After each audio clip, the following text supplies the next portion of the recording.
Greetings, everyone. Welcome back to another episode of Bite Size History on History with Audrey D. In today's lesson, we are going to be looking at the rise of legalism in ancient China. Now, as we covered in our last lesson, we took a look at Han Feizi, the creator of legalism.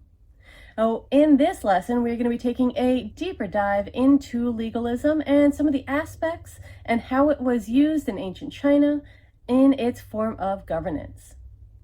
If you are enjoying this channel so far and these lessons, please make sure that you are hitting that like and subscribe button. Find me on Instagram as History with Audrey D, and you can follow this channel further through Patreon and become a subscriber. I'm on there as History with Audrey D as well. Now let's go ahead and get into our lesson on the story of legalism and its development in ancient China. Legalism developed during the Warring States era of ancient China, a new philosophy which emerged that would profoundly influence the political landscape of the nation.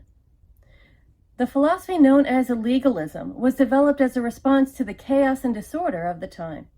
It emphasized strict laws, centralized control, and the absolute authority of the ruler. Legalism played a crucial role in the unification of China under the Qin Dynasty and left a lasting legacy on Chinese governance. The Warring States period was marked by constant warfare and political fragmentation. Various states vied for power, leading to widespread instability and suffering. Traditional philosophies like Confucianism and Taoism, which emphasized moral virtue and harmony with nature, seemed inadequate to address the pressing issues of the time. It was in this context that legalism emerged as a pragmatic and ruthless approach to governance. Legalism was not the creation of a single thinker, but rather a synthesis of ideas from several influential philosophers. The most notable among them are Sheng Yang, Han Feizi, and Li Si.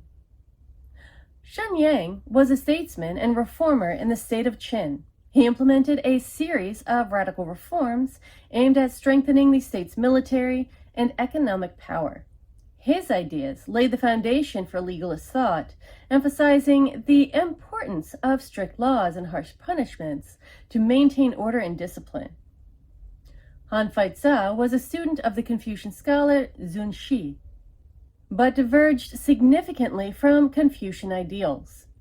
He is considered the most systematic and articulate exponent of legalism.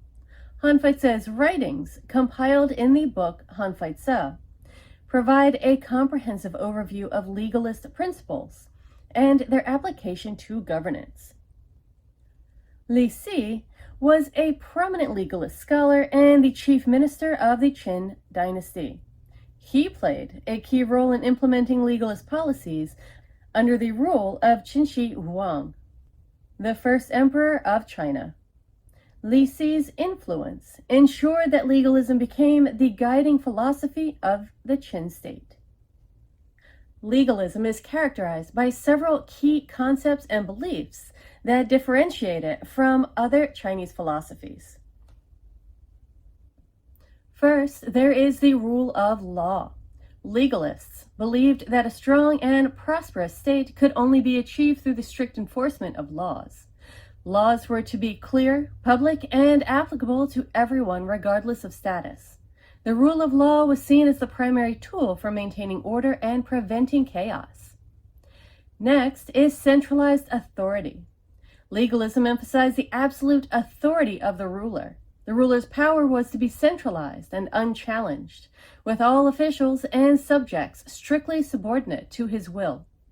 This centralization was necessary to ensure the consistent application of laws and policies. Legalism also included harsh punishments and rewards. Legalists believed that human nature was inherently selfish and short-sighted. To control behavior, they advocated for a system of harsh punishments for those who broke the law and generous rewards for those who obeyed and contributed to the state's goals.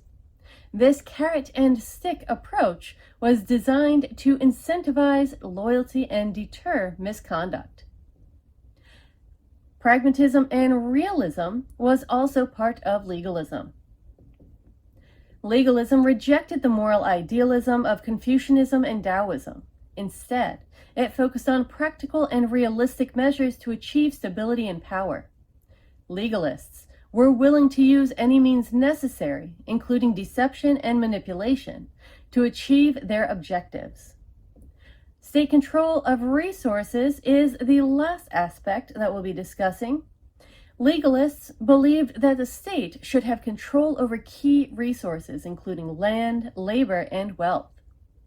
This control was essential for maintaining the state's power and ensuring its ability to mobilize resources for defense and development. Legalism reached its zenith during the Qin Dynasty, under the rule of Qin Shi Huang. The legalist policies implemented by Shang Yang, Han Feizi, and Li Si played a crucial role in the unification of China. The Qin state, with its centralized authority and efficient bureaucracy, was able to conquer rival states and establish the first unified Chinese empire.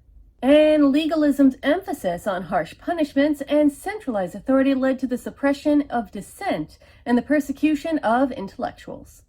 The infamous burning of books and burying of scholars alive were measures taken to eliminate opposition and enforce ideological conformity. The Qin dynasty's reliance on legalism ultimately contributed to its downfall. The harshness and rigidity of the legalist policies led to widespread resentment and rebellion. After the fall of the Qin and the succeeding Han Dynasty, which lasted from 206 BCE to 220 CE, adopted a more balanced approach, incorporating Confucian ideals while retaining some legalist practices. Despite its association with tyranny and oppression, legalism left a lasting legacy on Chinese governance. The emphasis on the rule of law, centralized authority, and pragmatic statecraft continued to influence Chinese political thought and practice for centuries.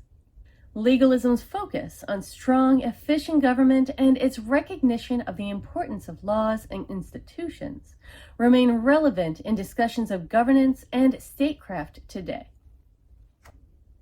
Legalist principles of strict laws and centralized control enabled the Qin state to effectively govern a vast and diverse territory. The standardization of weights, measures, and writing systems facilitated communication and administration across the empire.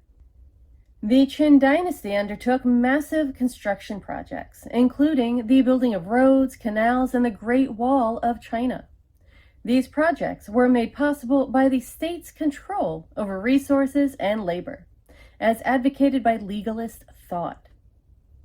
And that is it for today's lesson on legalism. I hope this little bit of a deep dive in legalism helps you better understand the contributors who helped develop this philosophy, as well as its impacts on ancient China and governance today.